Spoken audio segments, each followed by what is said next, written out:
Ndabasuhuje. Ni ibyishimo kongera guhurira namwe kuri uyu murongo. Ikiganiro cy'uyu munsi ni inkuru y'agasuzuguro, kwirengagiza, ubugizi bwa nabi n'ibinyoma. Tugiye kuvuga ku byaha by'intambara byakozwe, ababikoze ntibabihanirwe. Tugiye kuvuga ku mutwe w'abarwanyi ba Leta Zunze Ubumwe za Amerika bagiye bavugwa mu bikorwa by'ubwicanyi n'ubugizi bwa nabi.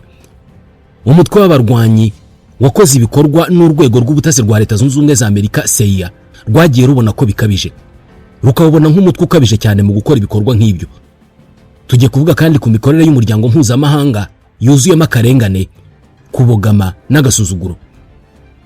Tugiye kuvuga ku byaha by'intambara bikorwa na Leta Zunze Ubumwe za Amerika hirya no hino ku isi, uburyo babihisha ndetse n'uburyo babisobanura nkaho nta kibazo biteye. Tubahaye ikaze.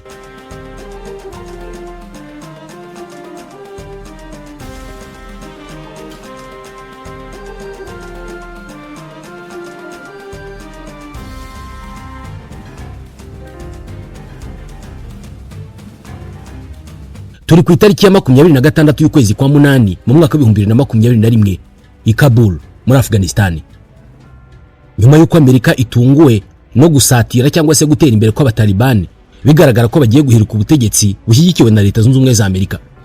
Umurwa mukuru Kabul byagaragaraga ko ugiye kugwa mu maboko y'abatalibani. Ingabo mpuzamahanga zihuriyeho n'ibihugu zari Kabul zisanze zitegetswe gukora byose bishoboka ngo abanyamahanga bari muri Afghanistan basohorwe mu gihugu byihuse, kubera ko gufata ubutegetsi kw'abatalibani n'amategeko yabo ya Sharia byari kugorana kuba muri icyo gihugu. Ikindi, nta wari uzi kiri bukurikireho nibamara gufata ubutegetsi. Igisirikare cya Amerika cyari muri Afghanistan cyagombaga kugirira icyizere abatalibani mu gufungura inzira iva mu bice bitandukanye bya Kabul igana ku kibuga cy'indege. Icyo gihe mu binyamakuru twabonye amafoto y'indege zipakira abantu hatitawe ku mubare ntarengwa. Abashobora kujyamo bose bakinjira mu ndege kubera ko buri wese yifuzaga kuba hariho hose ku isi usibye muri Afghanistan. Twabonye indege zihaguruka ku kibuga cy'indege mu buryo bubi cyane hadakurikije itegeko na rimwe mu yagenga ibibuga by'indege. Ibintu byabaye bibi cyane muri iki gihugu, bigaragara ko ingabo za Amerika zari muri kiriya gihugu zari zabuze ayo zicira nayo zimira. Amakuru yahise akwira hose ku isi ko abasirikare ba Leta Zunze Ubumwe za Amerika bari muri Afghanistan bananiwe kugira icyo bakora ngo akavuyo kariyo gahoshe. Ibiro bya Perezida wa Leta Zunze Ubumwe za Amerika byahise byinjira mu bihe bidasanzwe byo kugerageza gukemura ikibazo. Joe Biden n'abavugizi be mu bitangazamakuru bageragezaga koroshya ibintu, babwira isi yose ko ibyo barimo kubona kuri televiziyo atari ko bimeze mu by'ukuri. Bavuze ko ingabo za Amerika muri Afghanistan zifite ibintu mu biganza, kandi ko ako kavuyo barimo kubona mu binyamakuru atari ko mu by'ukuri, ariko nagahari ngo barimo baragakemura. Gusa rubanda ntabwo ari injiji. Abantu barabibonaga ko ibirimo kuba muri Afghanistan ari ibyitwa soft keeper. Ibi ni igihe buri muntu aba agomba gukiza amagara ye. Buri munsi ibihumbi by'Abanya-Afghanistan babaga babyiganira ku marembo y'ikibuga cy'indege bagerageza kwinjira kugira ngo barebe ko babona indege binjiramo iyo babonye yose, by'umwihariko iza gisirikari, ngo basohoke muri icyo gihugu. Ku itariki ya 26 y'ukwezi kwa munani bwo buri wese yarabyumvaga kandi akabibona ko hari ikintu kitameze neza aho ngaho. Mu masaha make ya mu gitondo, umutwe w'abaterabwoba witwa Etat Islamique au Khorasan watangaje ko ugiye kugaba igitero mu kivunge cy'abantu bari buzuye ku kibuga cy'indege. Uyu mutwe washakaga kwica abo bagambanyi bose barimo bagerageza guhunga igihugu. Washington yahise hamagarira abantu kuguma mu ngo zabo, ariko nta numwe wari witeguye kumva uwo muburo. Ku isa 11:50 z'umugoroba ku isa yo muri Afghanistan, igitero cy'ubwiyahuzi cyateje iturika rikomeye cyane hafi y'amarembo ya Abi Gate ku kibuga cy'indege cya Kabul rwagati mu kivunge cy'abantu. Habazwa abantu 182 bahise bapfa, barimo abasirikare 13 ba Leta Zunze Ubumwe za Amerika. Ubwo abasivili b'Abanya-Afghanistan bari 169 barimo ibinyacumi by'abagore n'abana. Abandi bantu bagera kuri 200 barakomeretse, bamwe banacika ibice bitandukanye by'umubiri. Barimo abasirikare 18 ba Leta Zunze Ubumwe za Amerika. Iki ni kimwe mu bikorwa by'ubwicanyi byaguyemo abantu benshi mu gihe cyose misiyo ya Leta Zunze Ubumwe za Amerika yamaze muri Afghanistan. Leta Zunze Ubumwe za Amerika zahise zigwa mu kantu. Abanyamerika umujinya urabarenga, barakarira cyane Joe Biden. Bavuga ko akavuyo kari kamaze iminsi ku kibuga cy'indege n'uburyo Amerika ntacyo yagakozeho aribyo byagize uruhare rukomeye muri icyo gitero. Bamwe bashinje Biden ku giti cye, mu gihe abadepite b'abarepublika mu nteko ishinga amategeko batangiye gusaba ko Biden yegura. Joe Biden yari ameze nk'uri rwagati mu muhengeri wa politike wamujegeje kurusha indi yose mu gihe cy'ubutegetsi bwe. Yagombaga gushaka uburyo bwo kumuvana muri ibyo bintu kandi akabikora mu buryo bwihuse. Mu ijoro ryo ku itariki ya 26 y'ukwezi kwa munani mu 2021, Joe Biden yagejeje ijambo ku banyamerika. Arahirira ko Leta Zunze Ubumwe za Amerika zizahorera abantu bose bishwe cyangwa se bakomerekeye muri icyo gitero. To those who carried out this attack, ati abantu bagabye iki gitero cyangwa se undi wese wifuriza inabi Leta Zunze Ubumwe za Amerika hakwiye kumenya ko tutazigera na rimwe tumugirira imbabazi kandi nta nubwo tuzigera tubyibagirwa. Tuzabahigisha uruhindu tubishyuza ibi bintu. Ikibazo nuko mu gihe yari arimo avuga ibi ngibi, ibintu muri Afghanistan byari byamaze kurushaho kuba bibi cyane. Urwego rw'ubutasi rwa Leta Zunze Ubumwe za Amerika CIA rwari rwamaze gucyura abakozi barwo hafi ya bose, ndetse banamaze guturitsa ibirindiro byabo byitwa Eagle Base. Niba bari bamaze gucyura abatasi babo, uratekereza ko kumenya uwagabye icyo gitero no kumwivuna byari gukorwa bite? Icyarimwe kandi ubwo ibiro bikuru by'igisirikare bya Amerika nabyo byari birimo gushyirwaho igitutu kitagira ingano. Ibiro bya Perezida wa Amerika byashakaga uburyo bwose bwo kurengera isura ya Amerika. Hari hakenewe igisubizo byihuse. Hashize iminsi 3 ku itariki ya 29 y'ukwezi kwa munani, Leta Zunze Ubumwe za Amerika zamishije ibisasu birashwe na drone ahantu byavugwaga ko hari abaterabwoba bo muri Leta ya Kiyisilamu. Washington ihita yikomera amashyi. Ubutabera buratanzwe niko bavuze. Gusa hatarashira umwanya hahise hatangira gushidikanywa ku bantu mu by'ukuri Amerika yarashe. Mu gihe Washington yemezaga ko yisha abaterabwoba, abategetsi ba Afghanistan, abaturage n'ibinyamakuru muri Afghanistan byatangiye kuvugana gahinda n'uburakari ku imodoka yamishweho ibyo bisasu bivugwa ko ari y'abaterabwoba, itari y'abaterabwoba ahubwo ko ari umuryango w'abantu 10 barimo abana 7 biganjemo abo mu myaka yo hasi. Leta Zunze Ubumwe za Amerika zahise zitangira guhakana ayo makuru. Bati twebwe twarasha abaterabwoba turabizi neza kandi aho twaraje turahazi. Ku itariki ya 10 y'ukwezi kwa 9, New York Times yatangaje inkuru icukumbuye yakoze inyomoza ibinyoma byari bimaze iminsi bisubirwamo n'ubuyobozi bw'ingabo za Amerika. Nyuma y'ubushakashatsi ikinyamakuru cyakoreye aho Amerika yarashe cyagaragaje ko igitero cyo ku itariki ya 29 y'ukwa munani kitisha umwe mu bagize Leta ya Kiyisilamu, ahubwo ko kisha umuryango w'abantu 10 barimo abana bato 7 kandi bose barapfuye nta numwe warokotse. Mu burakari bwinshi igisirikare cya Leta Zunze Ubumwe za Amerika cyahise gitangiza iperereza. Umwe mu bagize uwo muryango bishwe yari umukozi w'umuryango w'ubutabazi ukorera muri California. Imodoka barashe bavuga ko yari yuzuye ibiturika, mu by'ukuri yari ipakiye amazi bavuye kuvoma. Amashusho y'iki gitero yari ateye ubwoba, ariko n'ubundi igisirikare cya Amerika cyanze kwemera icyo ari cyo cyose cyagaragaza ko bibeshye. Nyuma y'icyumweru kimwe, enquête ya New York Times itangajwe, nibwo igisirikare cya Amerika ndetse n'ibiro bya Perezida wa Amerika noneho bemeye ko bakoze ikosa rikomeye, aho igitero cyo ku itariki ya 29 z'ukwa munani kisha abantu 10 bo mu muryango umwe. Basohoye itangazo rigaragaza ko bibeshye mu ishyirwa mu bikorwa rya mission yabo, ariko ko nta myitwarire mibi yigeze ibaho. Babyise erreur honnête, ikosa ryakozwe mu gihe hari hagambiriwe icyiza. Banavuze ko igitero bagabye kitisha itegeko na rimwe. Ibi byo kuvuga ko nta tegeko na rimwe bishe byatumye nyuma y'iperereza bikozeho bemeza ko nta bihano bizigera bifatwa ku muntu wari we wese mu bagabye igitero. Iyicwa ry'umuryango w'inzirakarengane 10 zo mu muryango wa Ahmadi ni kimwe mu bikorwa byinshi byagiye bishindwa ingabo za Leta Zunze Ubumwe za Amerika aho zagiye ziba hose hirya no hino ku isi. Ninde mu by'ukuri ukwiye gushinjwa urupfu rw'aba bantu? Umupilote wa drone, komanda wakurikiranaga igitero, cyangwa se n'uwategetse ko icyo gitero gikwiye kugabwa akanarahirira imbere y'isi yose ko bazihorera kandi ko batazababarira? Mu by'ukuri nta munyabyaha n'umwe uzigera ubaho muri iki gitero.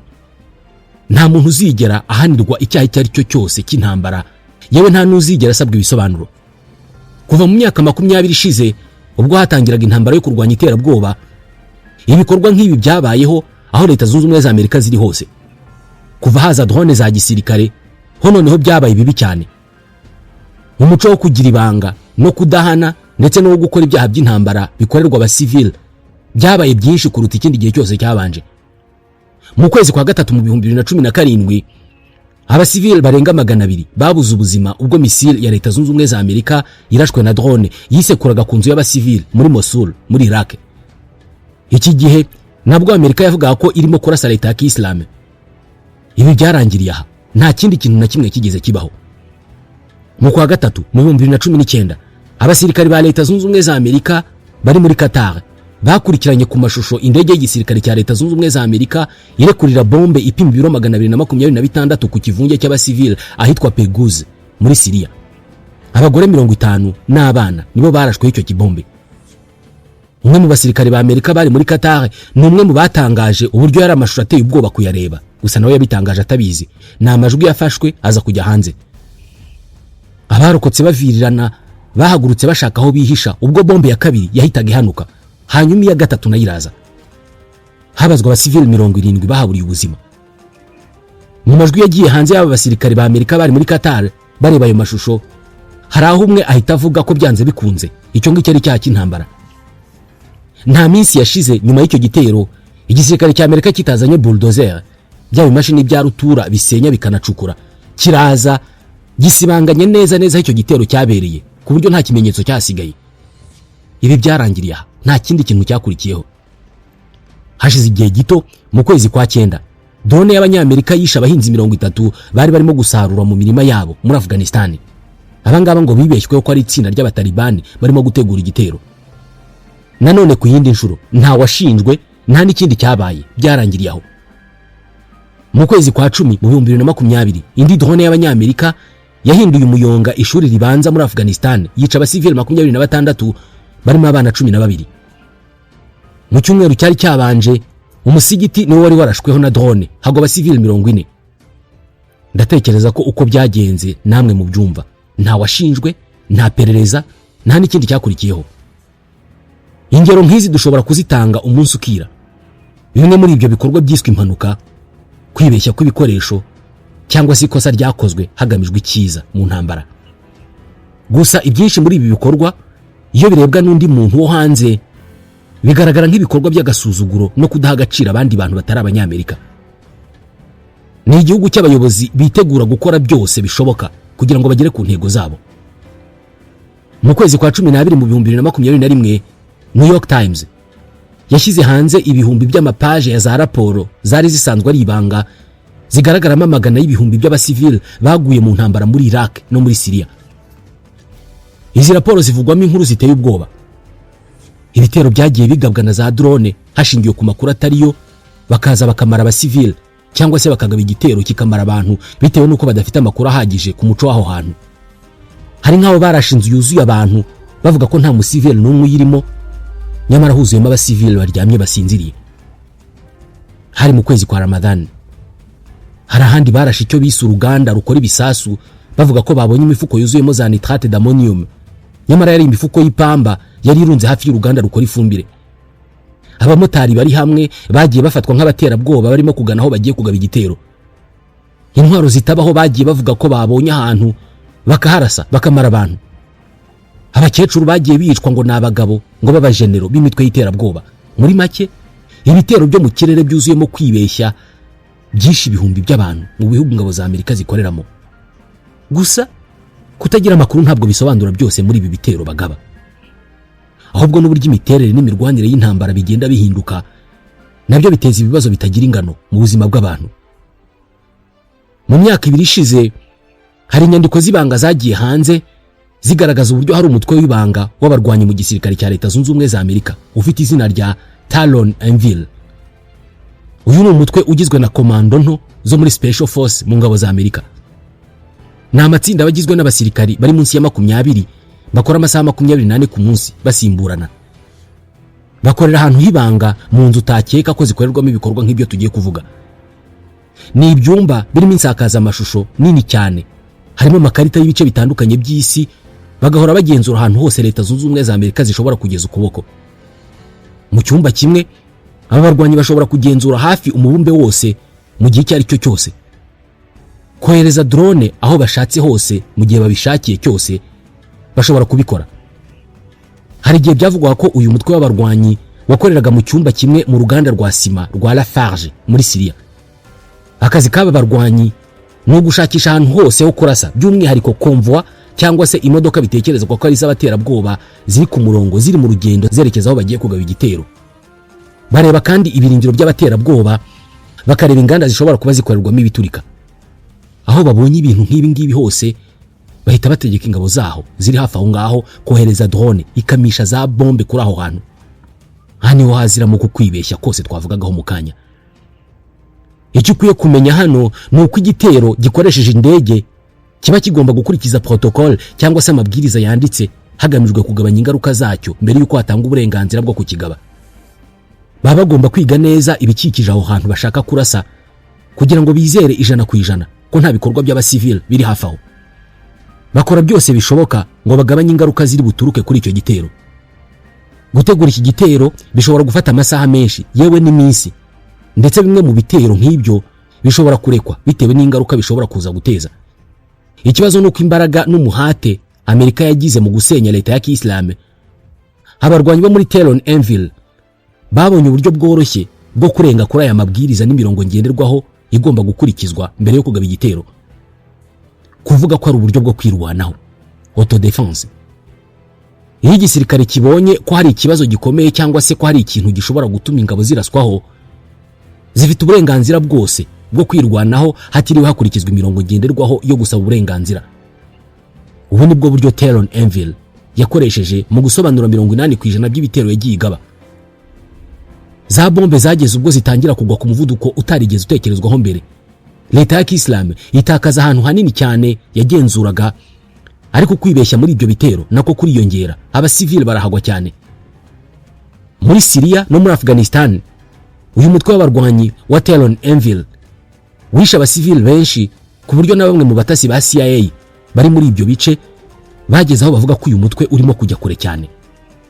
Bamwe mu ba agent ba CIA bageze ubwo batabaza abayobozi babo bari Langley muri Virginia ku cyicaro cya CIA. Bagiye bandika muri za raporo ko abarwanyi ba Telenville batajya bategereza uruhushya rw'uwari we wese. Iyo babonye abantu bari hamwe muri Syria cyangwa muri Afghanistan, bahita bohereza drone. Mu buryo busanzwe, amashusho y'igitero gikozwe n'indege cyangwa se drone ahita yibika mu bubiko bw'amakuru bwa Pentagon. Ariko mu rwego rwo kwirinda ko hazabaho iperereza, abagize uyu mutwe wa Telenville batangiye kujya berekeza kamera za drone mu cyerekezo gitandukanye naho barasa. Ibi bakabikora mu masegonda make cyane mbere yuko igisasu bohereje kikubita ku cyo barashe. Amashusho agaragaza ko ikintu cyangwa se ahantu harashwe, ariko ntabwo ushobora kubona abo barasha bari bo. New York Times ivuga ko mu bitero birenga 1300 bagabye muri ubwo buryo aho abasivile baburiye ubuzima. Iperereza ryakozwe mu bikorwa 12% by'ibi byose bitewe nuko nta video n'imwe yigeze igaragaza icyarashwe mu by'ukuri. N'igihe enquête zabagaho, abaziyoboraga ni nabo babaga batanze uburenganzira bwo kurasa. Nta gitangaza kiri mu kuba mu bitero 1311 byagabwe bikicirwamo abasivile haratanzwemo ibihano 0. Ushobora kuba urimo kwibaza impamvu nta muntu n'umwe wigeze asaba Leta Zunze Ubumwe za Amerika ibisobanuro. Ushobora kuba urimo gutekereza kuri l'ONU cyangwa se urukiko mpuzamahanga mpanabyaha. Iki ni ikibazo cyiza cyane gifite igisubizo gishingiye ku gutera ubwoba no gushinja urukiko mpuzamahanga mpanabyaha gukora amakosa akomeye rukabishinjwa na guverinoma ya Leta Zunze Ubumwe za Amerika. Ni urukiko rwatangijwe mu 2002 ruhabwa icyicaro mu Buholandi ahitwa Lae.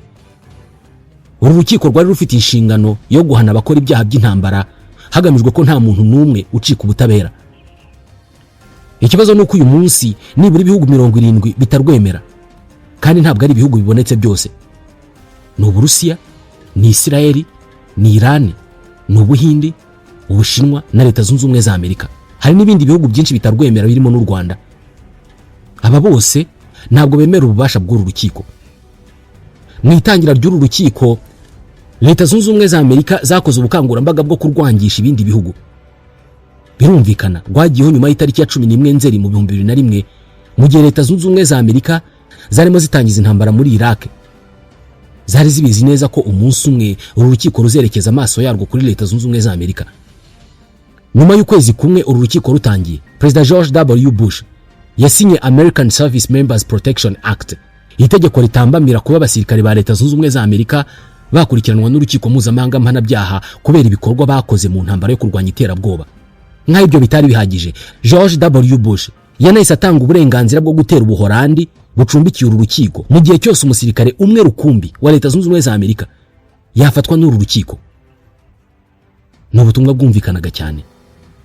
Mu 2006 hatangiye iperereza ryavuga ko hashobora kuba harabaye ibyaha by'intambara bikozwe na Amerika muri Iraq na Afghanistan, ndetse no mu mabohero ya CIA yamenyekanye nka Black Sites mu Burayi.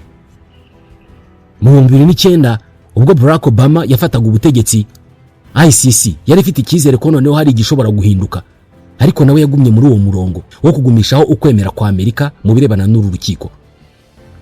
Yahise anatambamira iperereza ryose ryashoboraga gukorwa ku musangirangendo wa Amerika, Israeli, ku byaha abasirikare ba Israeli bashobora kuba bakorera muri Palestine. Ubwo Donald Trump yazaga, uru rukiko kera kabaye rwemeje ko hatangira iperereza kuri Leta Zunze Ubumwe za Amerika. Ako kanya urwego rw'ububanyi n'amahanga rwa Amerika rwose, ni ukuvuga abadiplomate bose ba Amerika, bahise berekeza amaso yabo kuri uru rukiko ndetse n'abayobozi barwo. Babashinja ibyaha, bashinja uru rukiko gukora ibyaha bigiye bitandukanye.